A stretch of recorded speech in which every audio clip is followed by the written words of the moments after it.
yang terakhir, badan jasmani adalah kemampuan jasmani itu sendiri.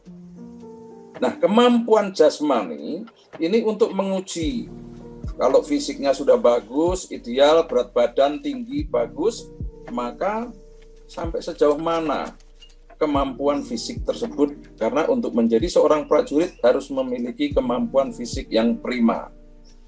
Kemampuan fisik itu diuji dengan melaksanakan tes kesegaran jasmani.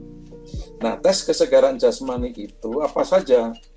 Terdiri dari kesemaptaan A, kesemaptaan B, dan renang militer. Nah, kesemaptaan A itu hanya lari 12 menit.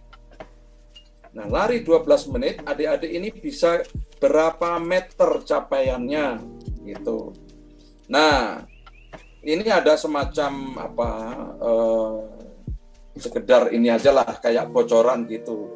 Jangan sampai lari 12 menit itu kurang dari 2000, sebaiknya kurang tidak boleh kurang dari 2.600 meter.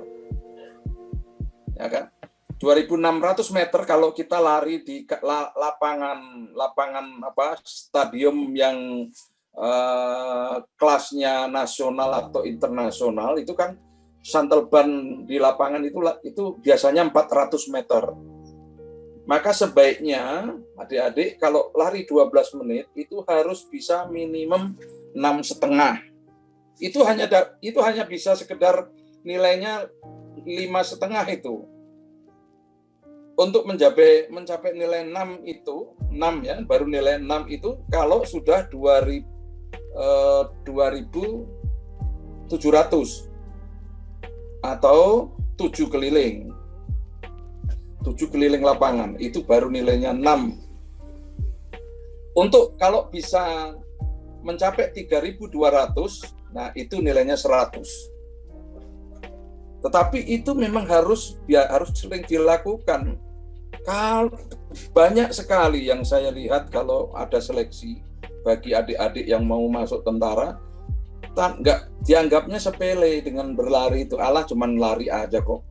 Ya sudah, pada saat pelaksanaan biasanya dia karena tidak pernah coba lari, yang terjadi adalah lari, jalan kaki, lari lagi, capek jalan, ya nggak akan nyampe 2.600. Jadi adik-adik sekarang harus mulai berlatih berlari, terus ambil lari jarak jauh tanpa berhenti, tanpa jalan. Nah, kalau setiap hari itu dilakukan, maka nanti akan terjadi sinkronisasi antara nafas dengan langkah. Jadi kalau sudah sinkron antara langkah dengan nafas, biasanya lari sejauh manapun akan sampai tanpa harus jalan kaki. Nah, ini harus latihan setiap hari. Kalau tidak setiap hari, otot di tungkai kaki itu tidak terbentuk. Akibatnya apa? Menjadi tidak bisa lari jauh. Nah, seorang prajurit, baik itu TNI, termasuk polisi, ya harus bisa berlari jauh. Nah, bagaimana nanti kalau seandainya seorang polisi harus mengejar seorang kriminal pada saat kondisi-kondisi tertentu, kemampuan fisik itu juga harus dimiliki.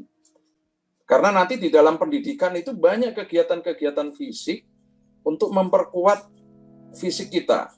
Otot lengan, otot kaki, itu akan dibentuk pada saat pelaksanaan pendidikan di Taruna atau pendidikan lain juga sekalipun. Nah, kalau kita tidak siap dari sekarang pada saat masuk, ya nanti akan menjadi beban sendiri pada saat di dalam pendidikan. Karena apa? Pasti akan sakit-sakitan, nanti dia akan selalu di belakang. Pada saat di belakang, nanti suka diledek kawan. Kalau diledek kawan, akan bisa juga stres. Begitu stres, sakit, akhirnya sakit, sembuh, sakit, sembuh, sakit, sembuh. Akhirnya nanti bisa jadi gagal. Atau kalau lulus pun prestasinya paling bawah. Dan biasanya akan menjadi olok-olok teman di pendidikan itu. Nah, hal-hal seperti ini yang harus disiapkan oleh adik-adik semua dengan cara mempersiapkan diri. Baik, itu masalah lari. Setelah lari, biasanya kita akan istirahat 10 menit, baru kemudian melakukan pull up. Pull up itu menggantung di besi, kemudian kita menarik badan kita. Nah, kalau cewek namanya chin up. Nah, chin up itu sama prosesnya, tapi kalau cewek posisi besi yang melintang itu lebih rendah. Kemudian pegangan tangan, kemudian bagaimana supaya dagu melewati palang besi. Nah, ini juga bisa saya rasa tahu lah, coba cek di di Google, chin up itu seperti apa. Di YouTube mesti ada, coba. Nah, untuk laki-laki itu jangan sampai nggak naik. Banyak yang terjadi, begitu pull up ya naik, begitu sudah menggantung di palang besi, badannya nggak naik satu pun. Untuk bisa lulus dari sekarang, ingat, paling tidak minimum adalah 10 pull up itu lama, itu lebih kalau tidak dilatih dari sekarang. Nah, sekarang tinggal kita menghitung. Mari nanti setelah selesai webinar ini coba pull up. Bisa nggak 10? Kalau nggak bisa, caranya setiap hari harus latihan. Jangan latihan itu langsung narik-narik badan. Tidak, caranya salah satu diantaranya menggantung diri dengan berpegangan pada palang besi. Bisa tahan nggak 10 menit untuk menguji otot lengan kita. Itu baru kemudian sambil menarik-narik. Saya dulu juga tidak bisa, tapi kemudian dengan dilatih lama-lama ya bisa juga. Ya, pull up. Setelah pull up, dalam 1 menit, adik-adik harus bisa pull up minimum 10. Tapi kalau mau nilai 100, 17 pull up, itu nilainya 100. Jadi bagi mereka yang latihan, saya rasa tidak ada masalah dengan 17 pull up. Setelah pull up, maka akan ada push up juga 1 menit. Push up 1 menit untuk nilai 100, itu adalah 45 kali. 45 kali. Jadi itu baru nilai 100. Saya rasa kalau kita latihan, misalnya sekarang pull up, push up misalkan baru dapat 10, anggap sajalah dalam minggu ini kita harus bisa push up nambah paling enggak 15. Minggu depan lagi 20, minggu depannya lagi 25. Saya yakin 45 bisa tercapai. Nah, push up ini mengandalkan otot lengan.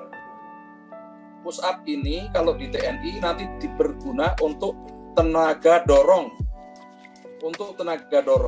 Kalau pull up tadi untuk tenaga menarik, sampai sekuat apa kita menarik sesuatu beban. Karena memang kalau pull up itu digunakan misalnya kita berlari harus merintangi rintangan, melalui rintangan seperti tembok pagar. Maka kita harus melompat, memegang tembok, kemudian mengangkat badan kita melintasi tembok tersebut. Itu untuk di medan. Kalau di medan sesungguhnya, itulah fungsinya pull up. Kalau push up, tenaga dorong.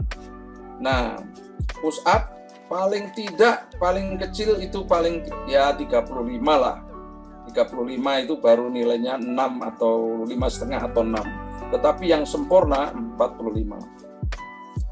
Banyak latihan, bangun tidur, push up untuk supaya maksimum, memberikan efek maksimum. Turun dari tempat tidur, kaki tetap di tempat tidur, tangan di bawah tempat tidur. Kemudian coba push up dalam posisi nungging. Ya, nungging, kemudian push up. Jadi memang akan terasa berat, tetapi dengan lebih berat itu nanti pada saat kita push up biasanya lebih banyak. Nah, sama dengan lari tadi.